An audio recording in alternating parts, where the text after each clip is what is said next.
depois de ter sido criado o planeta Terra e ter evoluído as espécies de seres unicelulares para estruturas multicelulares e seres mais inteligentes, como é que, qual é o papel da consciência que, de início, nos primeiros seres vivos, era uma espécie de sistema nervoso que a ser tinha, ou seja, uma espécie de choques químicos, reações químicas. Quando havia uma reação química, ele poderia ir atrás de comida, portanto, e começa-se aí a desenvolver, de alguma maneira, os primeiros tipos de consciência, consciência primitiva, uma espécie de cérebro primitivo, porque o nosso cérebro atual ainda vai buscar essa parte primitiva de há milhões de anos dos primeiros seres vivos. Nós somos uma amálgama de uma série de coisas no nosso cérebro, não é?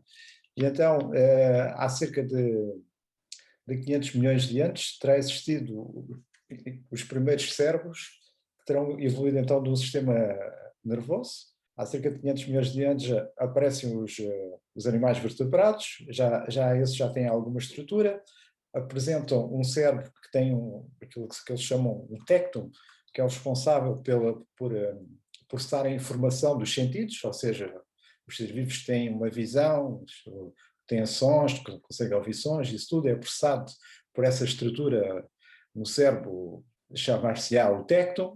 Esta estrutura também, além de processar, também faz previsões, ou seja, processa e depois consegue planear, já consegue pôr armadilhas para apanhar as suas presas, portanto dá para fazer aqui já muita coisa com esta evolução cerebral. Portanto, temos os répteis, que começa a aparecer o hiperpáleo, e depois, nos mamíferos, aparece o córtex cerebral. Portanto, e os répteis depois vão dar origem às aves, que hoje em dia as aves apresentam essa componente no seu cérebro, enquanto os mamíferos, onde nós estamos incluídos, avançaram com o córtex cerebral. O córtex trabalha então com o tectum e constrói um mecanismo chamado atenção secreta. Esta atenção secreta, o que é que faz? Digamos que o nosso consciente já não precisa estar ao corrente de tudo o que está a acontecer à nossa volta.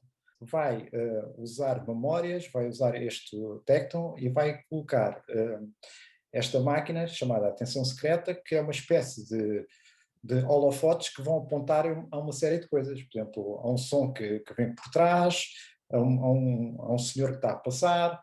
Portanto, tudo isso são captados. Não quer dizer que o nosso consciente tenha que se dirigir a qualquer um destes. É apenas que temos uma estrutura que está a par disto tudo.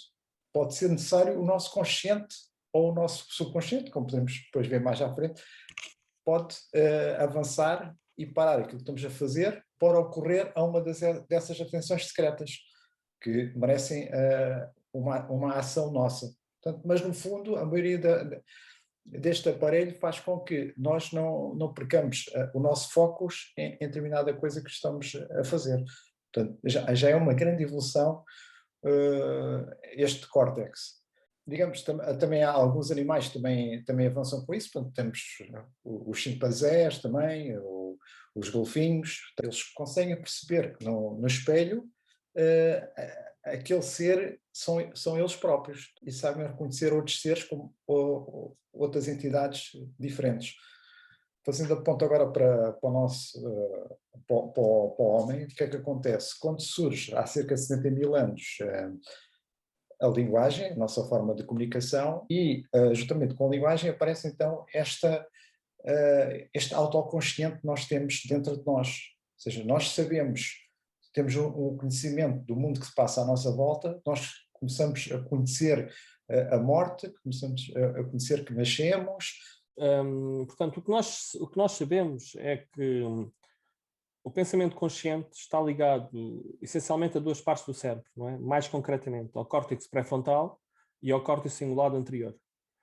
Normalmente, quando há situações de consciência que possam ser de alguma maneira mesuradas, estes são os principais elementos. Contudo, todo o cérebro, em alguma percepção, acaba sempre por ter estas interações. A consciência, portanto, a consciência, e agora passando aqui um pouco mais para o que é consciência, não tanto para a história e para a parte que estávamos aqui a falar, não é? Aliás, antes disso, a parte histórica, o que determina, ou que se supõe, ou que se especula de onde possa ter nascido a consciência, foi da nossa necessidade de viver em grupo, da nossa necessidade, quer dizer, quando nós começamos a viver em grupos, em tribos pré-formadas, começou-se a haver a necessidade de organizar, de comunicar com outro grupo, de influenciar, de ter ações, das nossas ações terem objetivos e terem impacto nas comunidades. E então, supõe-se que foi a partir daí, esta situação da necessidade de comunicação, da necessidade de interagir, da necessidade de influenciar, da necessidade de acontecer coisas quando nós falamos e quando nós comunicamos, ou quando nós temos ações, que houve a necessidade de começar a estruturar um pensamento consciente. Tanto que, hoje em dia, e é uma coisa que realmente que é muito debatida, é o que é que nos diferencia dos animais, não é? Porquê que nós dizemos que somos conscientes e os animais não o são? Não é? Porquê que nós dizemos que nós temos consciência e os animais têm instinto? Nós também temos instinto, não é? Mas os animais baseiam todas as suas ações em instintos, ou a maior parte das ações. Como o Migas disse, temos animais diferentes, temos chimpanzés que têm alguns espectros de consciência, temos os golfinhos também têm alguns espectros de consciência, mas não têm consciência em si, não têm, não, isso não existe, não, ou pelo menos não conseguimos ainda reconhecer isso no sujeito. Essencialmente, a consciência atribui-se à consciência duas percepções muito concretas, e é aí que também eu penso que terá o segredo da consciência, que é analisar o passado para projetar o futuro. Todo o nosso pensamento, o ser humano, baseia-se nestas duas realidades. Nós raramente estamos a viver o presente. Nós estamos a dizer que vou comprar esta comida para ir fazer o jantar. Portanto, nós estamos a comprar alimentos para projetar o futuro. Não é? Eu não estou a dizer que seja um futuro no longínquo. Estou a dizer que é um futuro no imediato. E se nós temos uma alergia alimentar, não é? Então nós não vamos comprar este alimento porque quando cozinharmos no jantar, sabemos que vamos ter a determinada alergia ao jantar. Ou seja, estamos a basear-nos no nosso histórico, no nosso know-how histórico da situação, para evitarmos uma consequência. E todos nós, se pensarmos um bocadinho, a maneira de vida, o nosso estilo de vida enquanto ser humano, baseia-se nestas duas percepções, que é, nós projetamos o futuro continuamente baseado no passado. Não é? Quando nós chegamos de manhã e dizemos, ou chegamos ao café, ou chegamos de manhã ao trabalho e dizemos a uma pessoa, queres ir tomar o pequeno almoço comigo daqui a bocado? Não é? Nós temos uma amizade com essa pessoa, nós temos uma proximidade com essa pessoa e sabemos que essa pessoa irá tomar o pequeno almoço connosco. Por isso, e temos esse prazer de tomar almoço com essa pessoa. E quando estamos nesse ato de tomar o pequeno almoço, o que é que nós estamos a fazer? Estamos a falar do passado ou do futuro. Podemos estar a falar de coisas de trabalho que aconteceram ontem, que situações que têm que ser resolvidas para amanhã, situações da vida pessoal que já ocorreram, estamos a ter conversas pessoais ou não pessoais, mas estamos sempre a ter conversas de coisas que aconteceram para projetarmos o futuro. Portanto, o ser humano tem essa necessidade de obtenção de know-how continuado, e isto de know-how, de pequenas coisas, não interessa do que é, como é que o teu filho teve a escola, qual foi o caminho, qual é o explicador que o teu filho anda, olha, a minha filha anda aqui nas piscinas, aqui é muito bom, não sei o quê, e as outras pessoas que está, e as pessoas que estão nesta conversa estão a recolher informações de experiências de cada um para depois poderem usar, ou não, não é? Depende, se for informação relevante, poderem usar nas suas escolhas no possível futuro. Portanto, e isto é o que nos torna um ser consciente. Isto é que é consciência. E para mim, isto é que é consciência. Esta nossa capacidade de interagir, de entender o mundo, não é? Baseado nas nossas crenças passadas, ativando os nossos crenças futuros. Porque depois teremos, e iremos falar a seguir, teremos a situação da consciência e do subconsciente. O subconsciente é uma coisa muito mais complexa que a consciência. E a consciência já é extremamente complexa. Mas o subconsciente tem uma série de interações aqui a agir que transformam isto tudo ainda muito mais apaixonante e muito mais surpreendente, mas extremamente complexo. Acho que é interessante ter aqui alguns animais que fazem uma espécie de planeamento. Por exemplo, os quilos sabem que podem colocar comida para mais tarde. Eles têm esta noção do tempo e de... Mas a questão é, isso é consciência ou isso é evolução? É o instinto. Ou instinto? Sim, pode ser uma memória, algo aprendido e passado, que é o mais certo, não é? Que é o mais passado certo pelos pais, pelas mães, pelos avós, pelo DNA. Mas até que ponto isso não será também para connosco, não é? Nós, de uma maneira, somos tão complexos que essa dúvida não se pressupõe. Nós achamos que nós inventámos a roda. Neste momento, nós chegamos aqui e houve alguém que inventou a roda. Quando já pode ser uma aprendizagem, foi, não é? E que para chegar até aqui, quando dizemos isso em relação ao esquilo, já não... Pronto, o esquilo já sofre do instinto. Mas o esquilo é uma situação repetitiva. Yeah. Não é? Nós aprendemos. Não é? Nós, por exemplo, era o que eu estava a dizer, tu podes comprar um tipo de comida toda a vida, mas quando esse tipo de comida te faz mal, ou o médico diz que é esse tipo de comida que te faz mal, tu alteras os teus hábitos. E não vais integrar esse tipo de comida continuamente. O esquilo, mesmo que as avelãs lhe façam mal, ele vai continuar a enterrar as avelãs e a comer as avelãs. Okay. Porque não te vai ter aquela percepção consciente que, ok, há aqui alguma coisa que está errada. E nós, lá está, nós somos ser humano de hábitos, não é? Mas tu vais todos os dias a um café. Se ocorrer alguma coisa mal naquele café, tu simplesmente mudas de café. Porque tens consciência que não gostaste das ações, seja lá do que for, e então mudaste o teu estilo e foste começar a fazer outro caminho. Sim. E isto é que é a tal consciência baseada nas experiências. Tem aqui também outra experiência interessante com ratos, em que os ratos comunicavam entre si para ajudar-se mutuamente. Ou seja, puseram uma coisa com comida, com uma espécie de trigger. Ou seja, sim. Já eu vi essa experiência, sim. E o que é que acontece? Um dos ratos não só quis a comida para ele, como comunicou ao outro como é que o devia fazer. Ou seja, houve uma aprendizagem que foi passada, já não foi ganha por o tal instinto, e o rato comunicou com uma frequência que o ser humano não consegue compreender, mas já há uma comunicação, vamos imaginar que são uma espécie de grunhidos que os ratos lá fazem, quando nós os conseguimos ouvir. Sim, sim. Não estamos aqui presentes de uma... Mas aqui podemos falar dos níveis de consciência, não é? Pois, exato. Pronto, que ainda não falamos, ainda não abordamos, mas aí podemos falar dos 3 níveis de consciência. Não é? E eu não digo que essas experiências, e a própria questão do golfinho se reconhecer ao espelho, que é uma situação muito interessante, porque nós somos dos poucos animais que realmente temos a capacidade de reconhecer-nos ao espelho e de utilizar o espelho em nossa vantagem, isso então somos o único animal. Penso eu, que não há nenhum animal que possa olhar para o espelho e reconhecer-se e utilizar aquele espelho para melhorar a sua aparência ou para retocar a sua aparência.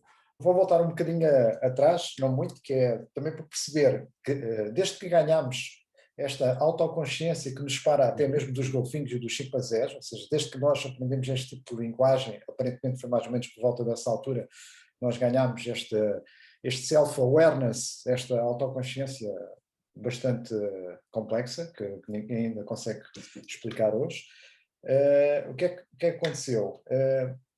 O ser humano deve ter aparecido com uma série de questões que punham em causa a sua própria existência. Ou seja, a própria natureza evolutiva deu-nos um cérebro que nos faz questionar a nossa própria existência. E então, desde muito cedo, quem é que saltou logo para este barco? A religião. Nós sabemos que a religião tem um papel muito importante, mas não sabemos até onde é que se estende. Acho que um dos papéis da religião, logo desde muito cedo, foi dar uma resposta, mesmo que não tenha nada a ver com a realidade, mas uma resposta a qualquer homem. Dizer, homem, não te preocupes, tu tens uma alma, há de ser reencarnado e há um Deus que criou isto tudo e já está.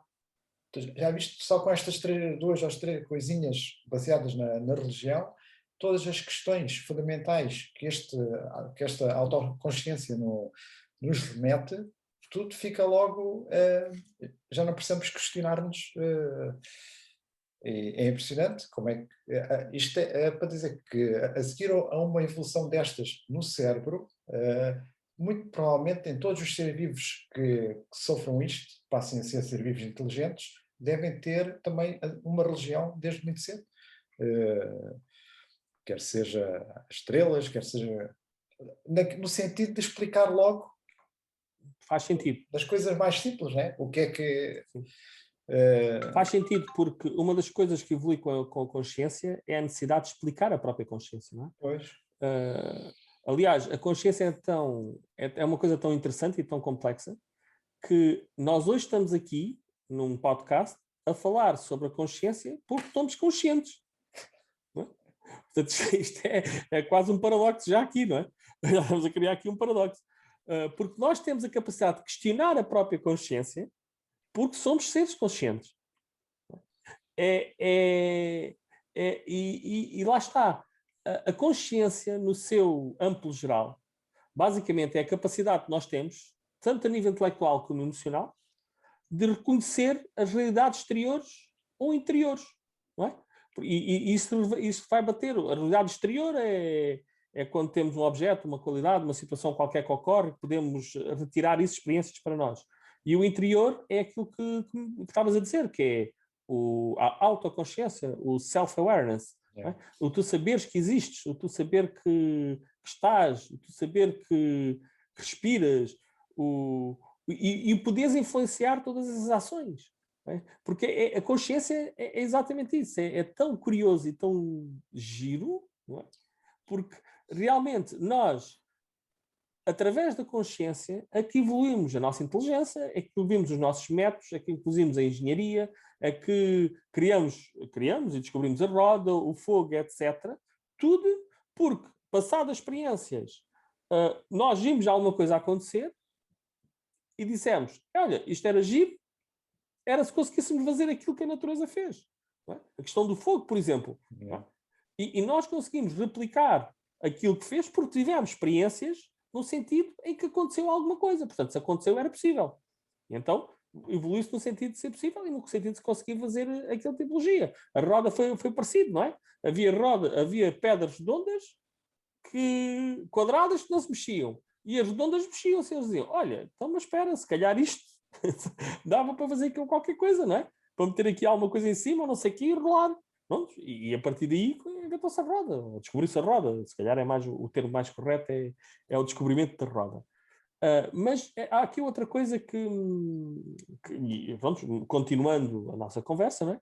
Há aqui outra coisa que também é muito interessante, que é a consciência, afinal, é o quê? É uma coisa física ou é uma coisa, um traço de personalidade, um traço de nós próprios, não é? Porque nós temos algumas situações, e eu vou dar vou falar do caso do Phineas Gage, em 1848, em que, segundo todos os contos, isto é a primeira grande situação a nível de consciência, o primeiro grande relatório a nível de consciência que existe, pelo menos que eu tenha conhecimento, não é? Que foi o Phineas Gage, era um operário, na altura, um operário industrial, que era uma pessoa, segundo contam os cantos, altamente simpática, amável, tudo na situação de ser uma pessoa extremamente afável, nesse sentido. E então sofreu uma lesão cerebral, uma barra de ferro que atravessou a cabeça, portanto, de cima para baixo, e que atingiu diretamente o córtex pré-frontal. Portanto, fez literalmente danos no córtex pré-frontal.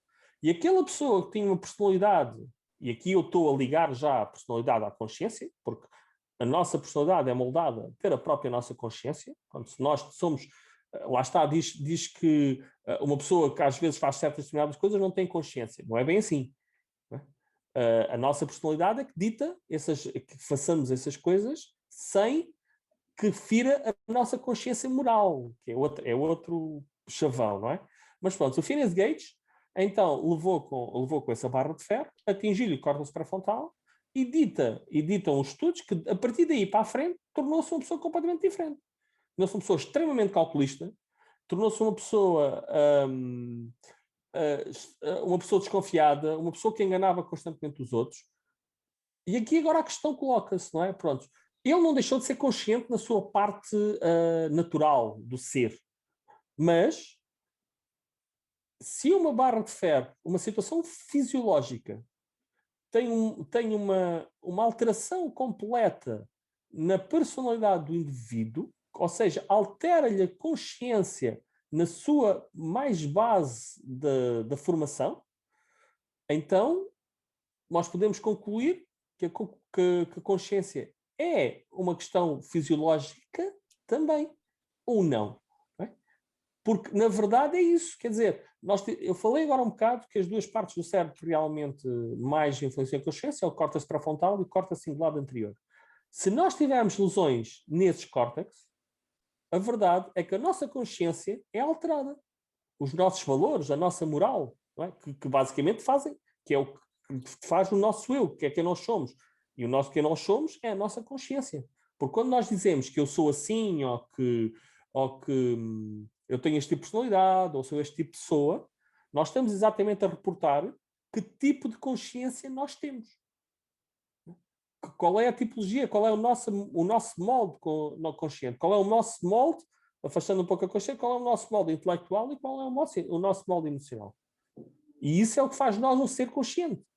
E é o que faz perante os outros verem-nos como a pessoa que nós somos. E quando se diz a pessoa que nós somos, é a nossa consciência que está ali presente. Isto já numa situação um pouco mais filósofa, digamos assim.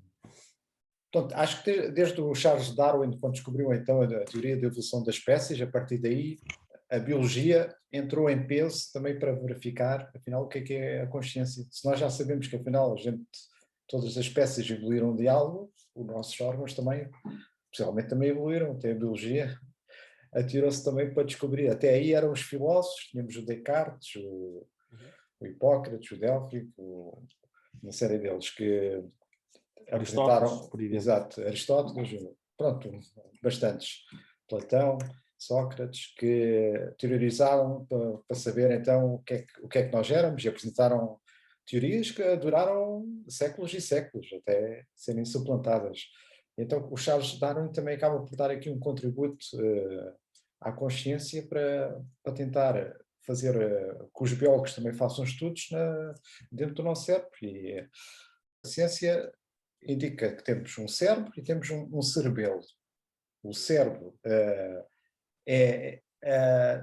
pronto, além de ter aquela parte do córtex e as percepções e aquelas ações e aquilo tudo que nós já falámos, é também responsável pela nossa consciência. Ou seja, alguns nessa parte do cérebro não está numa posição definida, mas liga todos esses pontos do cérebro. E depois temos o cerebelo, que é uma parte, apesar de ser pequena na nossa traseira do crânio, é uma parte que está presente em todas as nossas ações. Ou seja, é algo inconsciente. Cara. E ainda bem que é inconsciente, porque é muitas ações e nós não poderíamos estar ao corrente de tudo. Daí que o Einstein também diga que nós só podemos usar, ou só usamos neste momento cerca de 10% do nosso cérebro.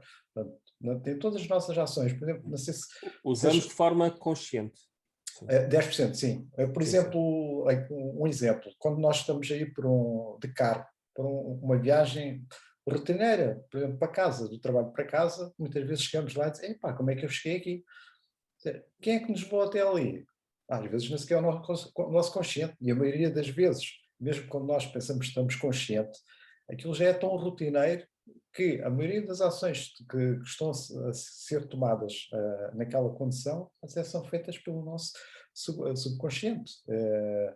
Portanto, é uma forma de nós, do nosso consciente, ficar com alguma folga para se calhar pensar noutras coisas, para ouvir música, pronto, dentro do carro, sei lá, há aqui o subconsciente, e como tu estavas a dizer, o subconsciente, e muito bem, o Einstein disse, e apesar de já ter tido alguns críticos nessa direção, mas pronto, ele disse claramente que nós utilizávamos 10% do cérebro realmente para fazer as nossas coisas conscientes, as nossas ações conscientes.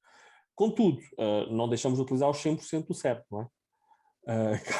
Não é isso que está em causa. O que está em causa é que 90% do cérebro é utilizado pelo nosso subconsciente. E nós podemos incluir, e talvez devamos incluir, no subconsciente os automatismos normais do corpo humano. Não é? O batimento do coração, o sistema respiratório, o sistema circulatório, portanto, todas as ações que é necessárias, o combate a vírus, o combate a bactérias, tratar feridas, esse tipo de situações todas, estão albergadas no nosso subconsciente. O nosso subconsciente é exatamente tudo aquilo que nós fazemos sem termos consciência do que estamos a fazer. Ora, a parte mais importante e relevante, salvo seja, importante são todas, mas a parte mais interessante, digamos assim, do subconsciente é quando nós temos interações entre o consciente e o subconsciente. E o subconsciente. Estas interações que são diárias, continuadas e que nos dão cabo da cabeça, muitas delas, que são responsáveis por coisas extraordinárias e que nós nem sequer pensamos muito na situação, não é?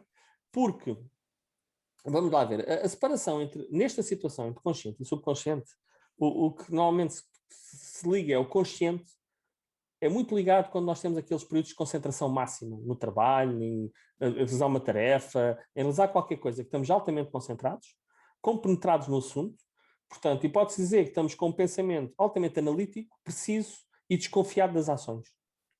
Desconfiamos de todas as ações, estamos muito ligados e fazemos check, double check, triple check, para ver se está tudo em condições.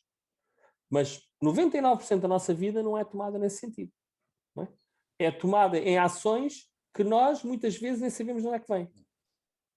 Fazemos tal. E então, diz que, no caso do subconsciente, as ações são tomadas em experiências, nas experiências que nós temos de background, no conhecimento que nós fomos acumulando know-how ao longo da vida, e que o subconsciente é responsável pelo os chamadas intuições e pelo chamado o pensamento rápido.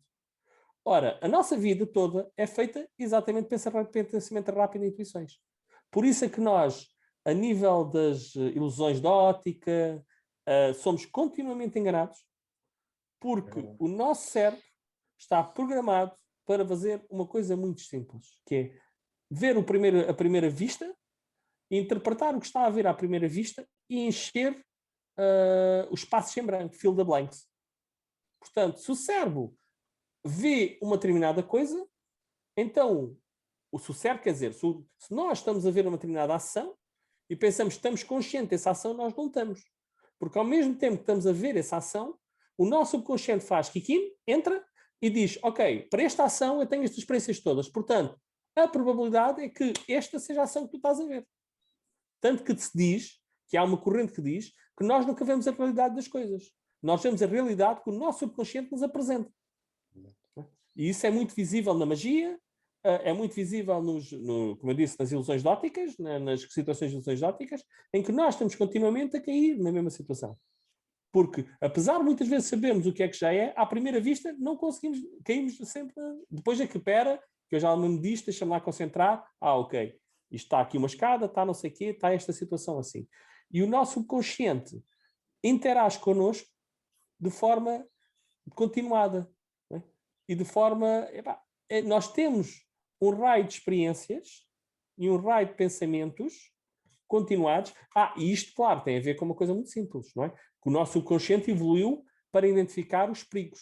Porque nós continuamos a ser animais. Não é? Nós somos ser humano, mas somos animais. Racionais, mas somos animais.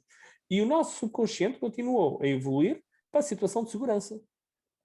Como estavas a dizer agora um bocado, Migas, realmente, hoje em dia, com a situação do córtex, do desenvolvimento do córtex, nós já não damos alerta se há aqui isto, se há ali uma aranha, se há ali uma cobra, se há ali seja lá o que for, que nos possa ser problemáticos para a nossa saúde, para a nossa vida. Aliás, o ser humano é pródigo em fazer coisas que são exatamente riscos para a sua própria vida, como escalada sem cordas, como, sei lá, andar em montanhas russas que não lembra o diabo. Portanto, o ser humano é pródigo em procurar adrenalina, não é?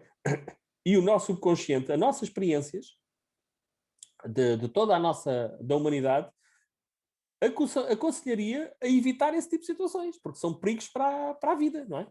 Mas nós vamos lá e ultrapassamos e etc. E cada pessoa depois tem um limite, o seu limite, e esse limite depois está muito ligado ao que o subconsciente permite. Ou estes limites podem ser treinados, porque se fomos uma vez e não aconteceu nada, então há uma programação automática de todo o nosso sistema. Porque já vimos, ok, aqui não há problema. Né? Sim, queria voltar à consciência nos animais. Yeah. Uhum. Se isso deve ser tido em conta na criação de leis, por exemplo, Em que sentido? de proteção dos animais, por exemplo. Os animais que têm algum tipo de autoconsciência? Sim, sim, sim. Eu penso que sim, que neste momento já isso acontece. Os golfinhos, acho que eu não sei se é na Nova Zelândia ou se é na Austrália, se é nos dois. Quem mata um golfinho é quase como matar um ser humano. Então, é ao nível de ter feito mal a alguém, pronto, muito próximo de um ser humano. Mas a proteção do chimpanzé e do orangotango e do gorila é óbvio. Acho que isso já está mais que assente, que não se pode, porque é quase fazer mal a um primo nosso, não é? E é mesmo um primo a nível da evolução. Na cadeia evolutiva. Exato. Agora, os golfinhos é o próximo passo. Pronto, e agora fala-se muito dos polvos, os polvos também. Eu realmente, eu às vezes nem quero ver mais documentários dos polvos, porque eu até gosto de polvo.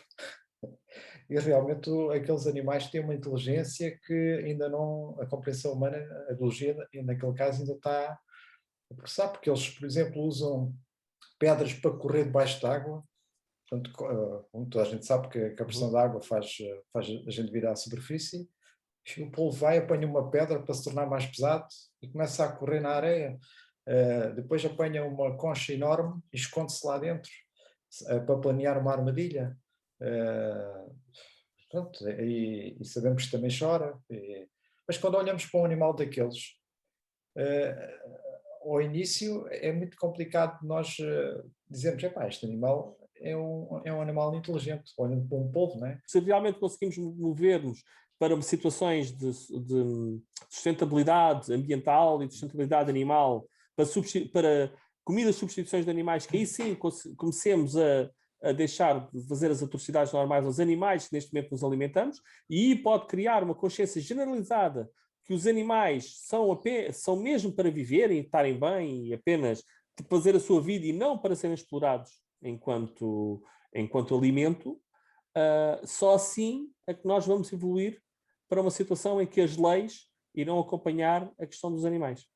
Porque, quer dizer, até os próprios animais selvagens em África, que vivem em liberdade, vivem de forma selvagem, nós não conseguimos impedir que vão lá matá-los por desporto? Alguns estudos disseram que nós, quando nascemos, portanto, não estamos conscientes de nada, não é? É tudo muito primitivo no nosso cérebro. Isso é básico. Vou avançar. Até chegamos aos 7 anos, quando entramos mais ou menos para a escola, ganhamos um certo tipo de consciência que eu sou eu, o outro é igual a mim, mas eu sou eu.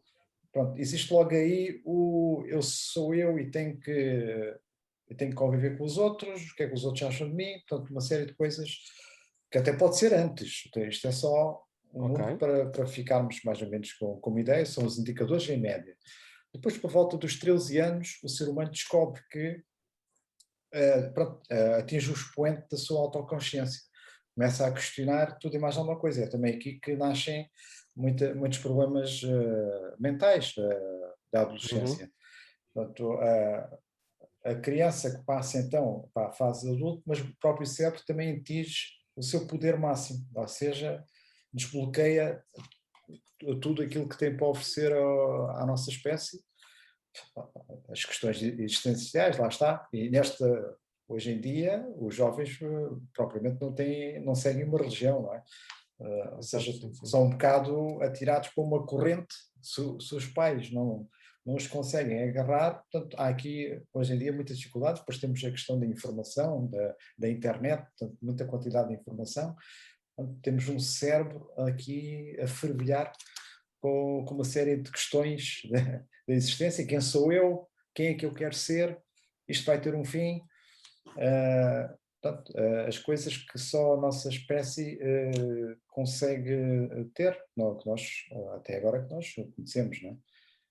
Por exemplo, temos a questão de quando dormimos, vão-se desligando etapas da nossa consciência, também está provado. logo à partida, o nosso autoconsciente desliga-se logo. Ao primeiro sono, ficamos logo com essa parte desligada. Uhum. Depois, digamos que há um pré-consciente, ou um subconsciente, que ainda nós temos com algum awareness das coisas, ou seja, podemos acordar logo, mas estamos também já um bocado a descansar. Sim, eu chamo isso, às vezes quando sono leve. Não, quando me ouço ressonar. Exato. A mim acontece às vezes que estou ainda a adormecer e estou-me a ouvir já a ressonar. É um bom termo técnico. Já é ali uma questão de... Já devia estar a dormir, mas o meu cérebro ainda está nesse pré-consciente. Depois continua, desculpa. Temos o tal REM, o sono profundo, ou muito profundo até, acho que agora também já se fala de muito profundo, que é quando é o segundo estágio do sono profundo. Por exemplo, há um estudo engraçado que eles fazem uma série ligam os tais receptores para ver a atividade cerebral, fazem uns impulsos no cérebro, ou seja, fazem determinado tipo de ações na pessoa, talvez um pequeno choque ou uma coisa assim, e assente-se muito pouco do cérebro. Depois fazem o mesmo teste quando a pessoa está acordada e o cérebro, pronto, entra em flash, ou seja, quando a tua autoconsciência está em jogo, todo o teu cérebro anda ali a tentar perceber como reagir. Tens o teu autoconsciente, depois tens o teu subconsciente, o teu consciente está sempre também a trabalhar. Também, a nível da neurociência, também há um estudo interessante, que é o PCRS, portanto, que é usado para vítimas de traumas, que podem ter perdido um bocado da consciência, para saber se as pessoas estão conscientes, não é? E tem um indicador, que é uma série de perguntas, para perceber se a pessoa ganhou a sua consciência, o seu juízo. O paciente com coma é aquilo que nós temos de mais básico a nível consciente humano, não é? Consciência humana. Mas também há outros casos relacionados com doenças mentais, por exemplo, o transtorno de dupla personalidade. Sim. Esse caso é muito intrigante, porque a mesma pessoa, o mesmo cérebro, tudo, e tu ou estás na presença de um indivíduo ou estás na presença de outro.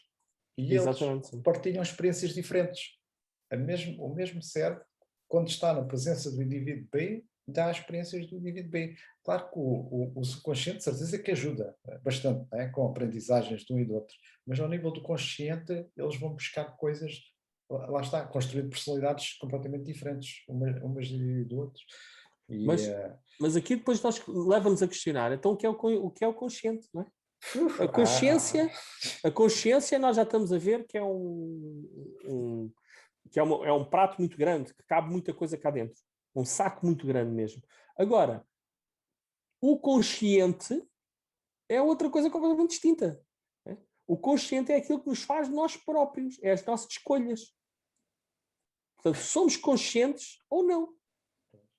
Uma coisa curiosa, imagina que estás numa sala a ser operado por um neurocirurgião que já tem uma técnica muito avançada e ele vai tirando neurónios um a um. Qual é o neurónio que ele poderá tirar a uma certa altura em que tu perdes a tua consciência do eu? Será que é por aí? Ele vai tirando neurónios, olha, já não tem consciência. Olha, já foi para outra pessoa, implantámos na outra pessoa esta consciência.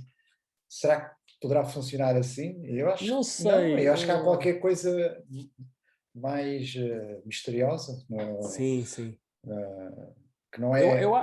Eu acho que toda a nossa consciência varia das experiências que nós tivemos, como já disse anteriormente, não vou repetir, mas no sentido de todo o nosso cérebro é que faz a nossa consciência.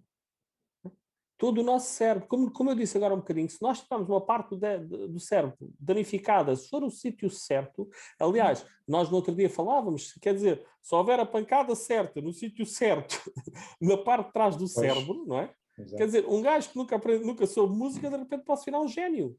E pode tornar-se completamente incapaz de realizar a função que estava a realizar até aí. Ora, isto é uma coisa extremamente interessante.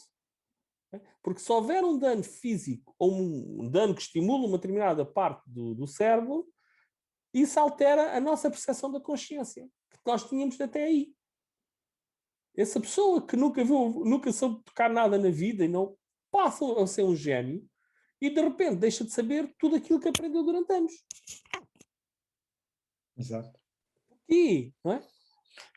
Mas isto tudo faz parte da complexidade enorme que é o nosso cérebro. Portanto, não há um neurónio que seja switch off. Isso não existe, porque existe padrões, uma rede neuronal, vamos dizer assim, uma rede neuronal que determina todas estas regras. E quando uma pedaço desta rede neuronal é atingida, é afetada, seja por uma barra de ferro, seja por uma pancada na cabeça, seja lá por o que for, quando uma parte desta rede neuronal é atingida, toda a rede é influenciada. Parece que leva um abanão e a pessoa que era um assassino em série, leva ali um abanão e de repente passa a ser a pessoa mais amável do mundo e prestável. E nós dizemos, mas quer dizer, o que é que raio aconteceu, não é? Porque o que nós dizemos, o que eu sou, nós quando estamos a dizer o que eu sou, estamos a referir-nos à nossa personalidade e à nossa experiência, à nossa vivência, aos nossos valores e àquilo que aprendemos, não sei o quê. E depois descobrimos que se tivermos uma pancada no sítio certo, tudo isso, toda essa aprendizagem de anos, pode significar nada. E será que o nosso subconsciente tem mais informações, ou muito mais informações do que aquela que temos disponível para nós? Tem muito mais. Isso aí é... Porque aquela história do futuro do Neuralink, não é? Em que basicamente teríamos uma ligação no cérebro e aprenderíamos as coisas de forma automática, se calhar no futuro, nós em vez de precisarmos de ter uma situação Neuralink para a aprendizagem, temos é que ter uma situação para saber onde é que o nosso subconsciente tem os botões certos. Sim, há potencialidade para isso, sim, sem dúvida. Tu queres aprender 5 línguas, então vais ao teu subconsciente e carregas aqui e sabes 5 línguas. E acho que no fundo nós estamos limitados, como se estivéssemos um bocado na altura ainda de andarmos à caça. O nosso cérebro não se adaptou a toda esta vida citadina, né? Teve muito pouco tempo, em dezenas de milhares de anos que nós andamos por cá, só para aí há 100 anos é que nós vivemos uma vida como nunca vivemos na humanidade. O nosso cérebro não teve essa capacidade ainda de puxar mais, se calhar, pelo subconsciente. Ou seja, ele se calhar está a evoluir, mas está muito lentamente para o tipo de tecnologia que nós estamos a ter de ano para ano. E esta evolução que a natureza é sempre lenta, não é? Quando nós olhamos para a história, passou 10 milhões de anos, quando depois evolui para esta espécie. Ora, nós estamos muito impacientes, ou nós muito provavelmente desenvolvemos essas neurolinks, essas tecnologias para comatar aquilo que a natureza não está a conseguir ter pedalada para nós, não é? Com certeza, não vamos conseguir evoluir muito rapidamente, diria no próximo 1 milhão de anos, a nível da nossa natureza. Por exemplo, vamos ter menos pelos, coisinhas assim poucas que não vai ajudar assim nada, portanto a nível de cérebro não... E realmente fazia falta, se calhar, podemos ter um bocadinho mais de performance. Há pessoas que realmente, há os tais casos, que também acho que já vimos em episódios anteriores, de crianças que nascem logo com os tais também, os autistas, apesar de terem um certo tipo de problemas, depois também têm uma capacidade maior de aprender. Pois, e o que eu questiono é que se calhar todos nós temos essa capacidade intrínseca. Que é feito algumas escolhas no nosso nascimento, na nossa gestação, escolhas a nível do próprio corpo, não é? Seja elas aleatórias ou não, que depois nos transformam e nos direcionam, alguns de nós, para certos tipos de áreas, como a música, como a pintura, como estou a falar de pessoas com dons extraordinários à partida, não é? Não estou a falar de pessoas de aprendizagem que chegam lá a ter e têm depois dons a partir da aprendizagem. Estou a dizer coisas que, quer dizer, não é óbvio, não é normal uma criança de 8 anos ou 9 anos ser um gênio musical. Mas nós estamos aqui a falar de consciência e de aprendizagem e de ganhar conhecimento e estamos também, por outro lado, tantas matérias, estamos a esquecer-nos da tal inteligência emocional que de um momento para o outro, da noite para o dia, pode fazer com que um sujeito altamente um prodígio possa não ter mais motivação para aprender nada, ou seja, a tal inteligência emocional, que subentende-se é um conjunto de químicos e as reações químicas que fazem com que as energias de uma pessoa passem muito positivas para muito negativas, assim sem a própria consciência sequer fazer parte deste processo. Isso acontece. Mas, por exemplo, não é? Nós temos situações na nossa vida, de todos nós, em que nós temos essa transição energética. De repente estamos extremamente positivos, estamos bem na vida, não sei o quê, depois acontece uma coisa qualquer. Por exemplo, aconteceu a muita gente nesta situação do Covid ser despedida, perder empregos estáveis, etc. E tudo isto, de repente, passa para uma situação negativa. Situações completamente inesperadas. E o nosso consciente pode, e isto é uma situação interessante, nós ainda não falamos, pode, a partir de uma experiência traumática, não é? Moldar uma nova situação de personalidade. Em que uma pessoa que poderia ser muito aberta, muito extrovertida, pronto, ser essa situação, ao passar por uma experiência traumática, em que pode pôr em causa os padrões do seu consciente, da sua personalidade, essa pessoa pode tornar-se pessoa depressiva, pode tornar-se pessoa agressiva, pode mudar o seu conceito de vida por causa das experiências. Ora, nós estamos a falar de um estímulo exterior que pode mudar uma questão tão fundamental como aquilo que nós somos. E já estivemos a falar aqui como estímulos interiores, pancadas e traumas, traumatismos literalmente, não é? Também podem alterar a nossa percepção de quem eu sou, do nosso eu. Se fizéssemos um transplante de cérebro, será que seríamos a mesma pessoa? Eis uma boa questão. É a tal questão. Se tivéssemos uma transferência de cérebro, se transferíamos a personalidade também, não é? Há uma coisa, isto é tipo uma lei, uma regra geral, o eu ou está de um lado ou está do outro, ou seja, se há uma transferência de um cérebro, o eu mantém-se junto de uma das partes. Vamos supor que é possível fazer essa... Não fará assim grande sentido. Imagina quando os familiares dizem, pronto, o seu marido morreu com Alzheimer, o cérebro está todo comido, não vale a pena. Mas temos aqui um transplante do cérebro. Vamos imaginar que a nível de ética da família não vai fazer sentido nenhum, porque vai fazer sentido é para outra pessoa que morreu de outra coisa qualquer e pode voltar à vida. Exato, que ganha um corpo completamente novo. Digamos que aí é ao contrário, não é o cérebro que é transplantado, estamos a falar de um transplante de um corpo. Eu atiro 99% de hipóteses que sim, no futuro próximo poderemos estar a falar de um transplante quase total de um corpo, não é? Também pode fazer sentido os tais cyborgs, não é? A pessoa consiga criar de alguma maneira um cérebro funcionar dentro de uma máquina, mas aí será ainda muito mais além, mas daqui a se calhar 50 anos um transplante cerebral e daqui a uns 200 anos um transplante a nível de cyborg, eu acho que para mim sim. Toda a nossa discussão que tivemos aqui hoje aponta na direção que sim, não é? Porque tudo o que acontece no nosso cérebro, seja a nível interno ou externo, seja a nível emocional, seja a nível de trauma físico ou emocional, vai-nos afetar a nossa maneira de ser e a nossa personalidade. Ora, tudo está centrado no cérebro. A situação de nós conseguirmos fazer um transplante de cérebro quer dizer, não é uma coisa que seja execuível nos próximos, diria mesmo, centenas de anos. Estamos mesmo longe disso, e acho que se calhar estava a ser bonzinho quando disse 50 anos, sim.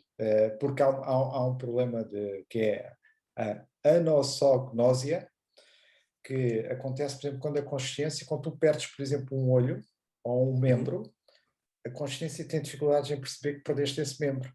E fazem perguntas, e há testes e que as pessoas que sofrem deste problema, quando dizem, então não está a ver ali aquilo, e a pessoa não reconhece que está cega de um olho. Diz apenas, neste momento não estou a conseguir ver. A própria consciente não nega a realidade. Eu nem imagino o que seria nesse caso. Pois, é que é algo inimaginável. Portanto, porque nós criávamos um paradoxo dentro da própria personalidade e da consciência da pessoa que era extremamente complexo. A consciência, digamos que aí o mal era a pessoa ter consciência. Se a pessoa não tivesse consciência, o subconsciente se calhar conseguia... Sim, tornava-se automático, não é? Quer dizer, ok, tenho aqui um corpo, vou usá-lo para sobreviver e para continuar a minha a minha vida, Real. mas a consciência, o self-awareness, ditaria que ou eu nunca mais me olho ao espelho na vida, mas depois, quer dizer, é tudo diferente, os braços diferentes, é o peito diferente, é as pernas diferentes, é tudo diferente. Não é? Portanto, é assim, nós temos estado a falar muito ao nível da consciência e, de alguma maneira, a raspar um bocado a nível da autoconsciência. Eu queria falar da hipótese de nós termos esta capacidade de pensar se o universo será realmente uma realidade, se a outra pessoa, apesar de agir como nós, fazer tudo como nós subentendemos que aquela pessoa é parecida a nós, só não tem a nossa consciência. Mas o que é que nos pode levar a acreditar que não é apenas vamos chamar uma simulação ou um fruto de uma alucinação da nossa mente, como sabemos que isso também existe, não é? Alucinações, mas vamos ver que toda esta realidade à nossa volta, o que é que nós temos esta capacidade de pôr isso tudo em causa, ou seja, esta autoconsciência dá para tudo. Por exemplo, vamos imaginar, se nós não vemos a Lua estará lá. Não é o que parece que é o que o nosso subconsciente pensa que é. E já sabemos que muitas vezes prega partidas, não é? Sim, exato. Tanto que existe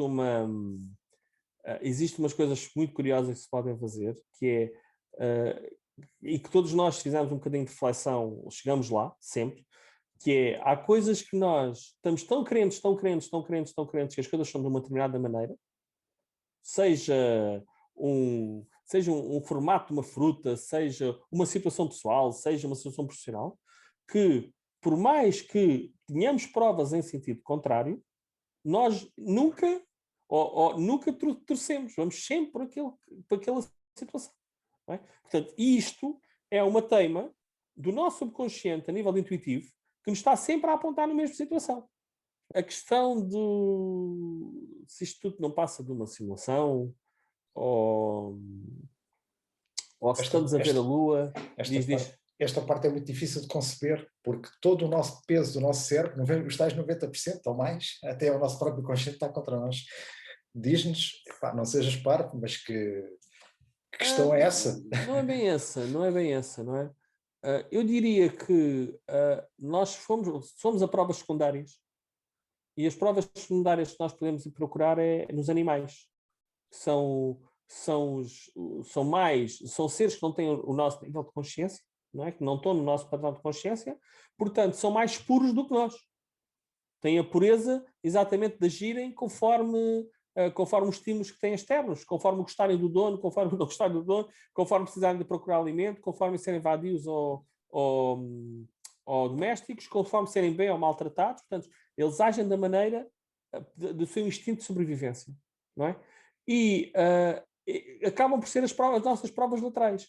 Quando nós temos, por exemplo, um lobo a uivar a uma lua, na sua altura específica, não é? Principalmente quando elas estão cheias ou que estão maiores, então diz-nos que realmente existe ali alguma coisa. Não é só a nossa, digamos, teoria coletiva que nos aponta que existe ali uma lua. Não é? Quando nós temos uma criança sem consciência, ainda na sua fase precoce, a ver uma lua e a ver a lua e ficar embasbacado a olhar para a lua, então nós sabemos que aquela criança ainda não tem a capacidade de ser auto-deceptive, portanto, de se auto-enganar, não é? Que nós já temos.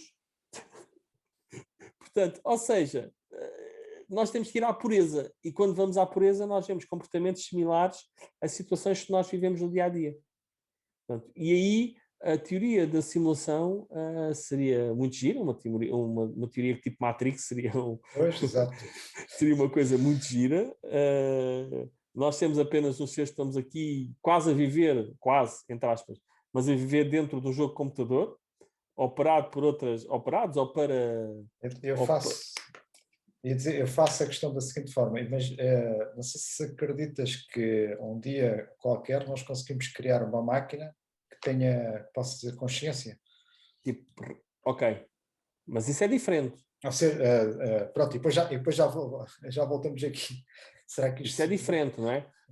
Porque nós criamos uma máquina saciente, não é? É diferente do que estamos aqui a falar. Eu sei que tu queres fazer a ligação provável entre a máquina poder ter criado-nos a nós para o próprio entretenimento da máquina. Exato.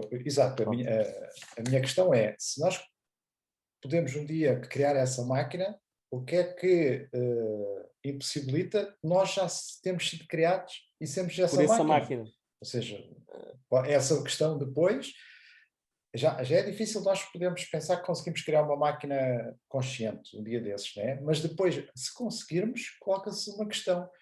Se nós conseguimos, e ainda por cima isto é apenas a versão 1, o que é que vem aí à frente? Tipo, exato, nós começamos a perceber que somos parte de uma big picture. Não sei. Há uma velha teoria que nos dita que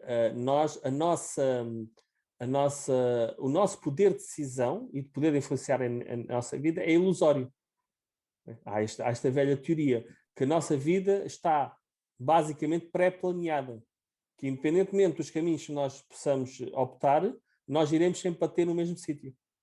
Pronto. E isso daria alguma razão a este tipo de simulação que tu estás a dizer, não é? Porque, ok, vamos dar... Agora já estamos a especular mesmo no sentido da loucura. Mas pronto. Mas vamos criar aqui uns programas que são seres humanos, não é? E que vamos dar liberdade de escolha para eles, mas, calma, eles terão que ir sempre ao mesmo caminho. O sítio que eles vão parar é sempre este, a mulher que vão casar é aquele, o trabalho que vão ter é aquele, e vão morrer desta maneira. Independentemente das escolhas que eles façam, eles vão sempre parar ao mesmo sítio. Pronto, isso seria... Porque é assim, num protótipo dessa situação, se tivéssemos realmente uma máquina consciente que fosse capaz de criar outras consciências em que nós fôssemos essas consciências, não é? Estamos a falar de sci-fi high level, ao mais alto nível, tudo era possível, não é? Para mais, se nós criarmos uma máquina ou um conjunto, uma máquina consciente que tenha consciência da sua própria, ou seja, que tenha realmente consciência, essa máquina vai ganhar a consciência que não precisa de nós para nada. E vai ganhar a consciência que pode construir outras máquinas iguais a ela. Pode ser considerado um dos sentidos da vida. Nós conseguimos chegar a um nível que nós conseguimos passar o testemunho para outro ser. Eu penso que o sentido da vida, a nível do ser humano, não é passar o testemunho para o outro, porque aí já não é o ser humano, não é? Nós temos aquela necessidade de prolongar a espécie, de passar a espécie. E penso que o sentido da vida do ser humano, sentido de evolução, não é? O sentido de evolução do ser humano, irá bater mais na situação de... Aquilo que o teu irmão falava agora um bocadinho, perguntava, é na transferência do cérebro, do nosso eu, para um cyborg, ou daqui a muito longe, o transferir o nosso cérebro, o nosso ideal no final da nossa vida, para uma máquina, um computador, uma situação que possamos prolongar a nossa vida. Não é? Inclusive, existe uma série muito gira que eu recomendo a toda a gente ver, que é o Upload, em que é exatamente isto. No final da vida, transfere-se o cérebro, portanto, a consciência da pessoa, para a tal máquina que consegue já fazer essa transferência e a pessoa passa a viver num ambiente simulado, que é basicamente aquilo que nós estamos aqui a falar. Porque morreu, o seu corpo morreu, mas a sua consciência foi transferida a tempo, foi transferida para um ambiente simulado. Exato. Então... Nós temos que ver que tudo isto é uma maneira de nós podermos também defender-nos. Nós, quando dizemos que existem os animais vão à Lua, portanto, tudo isto faz sentido. Poderá ter sido criado para nos defendermos. Tipo, não, a gente vai colocar aqui pistas de maneira que este ser nunca acredite que esteja numa simulação.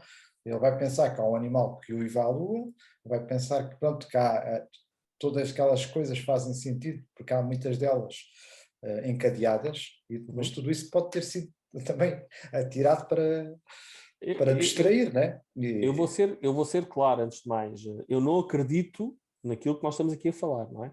Nós estamos a especular ao mais alto nível. Sim. Apenas e só. Estamos a falar de uma possibilidade de que algo pode ser estamos a falar, então, e se isto for assim? Não é?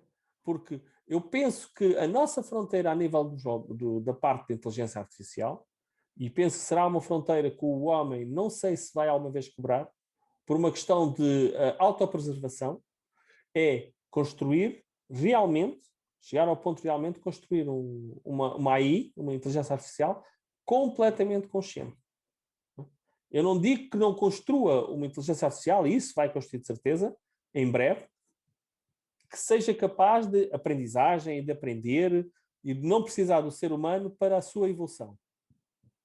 Agora, criar uma consciência numa inteligência artificial é um passo demasiado grande para a nossa própria sobrevivência. E eu penso que a nossa própria consciência, nossa própria necessidade de nos protegermos enquanto seres humanos, não vai deixar os homens lá chegarem. Porque não faz sentido. Não é? Acho que, atirando a nível de ficção muito para a frente, acho que estamos em dois tipos de consciência também ainda dos robôs. Nós ainda vamos à procura do primeiro tipo de robôs que nós já nos distanciamos, que é o robô quase tipo chimpanzé, não é? Se nós tivermos um robô tipo chimpanzé, já é muito, já Sim, isso sim, dá, sim, é sim. uma potencialidade, dá para Sim, tudo. mas aí não, mas lá está, aí estamos a falar de utilidade, não de consciência, não é?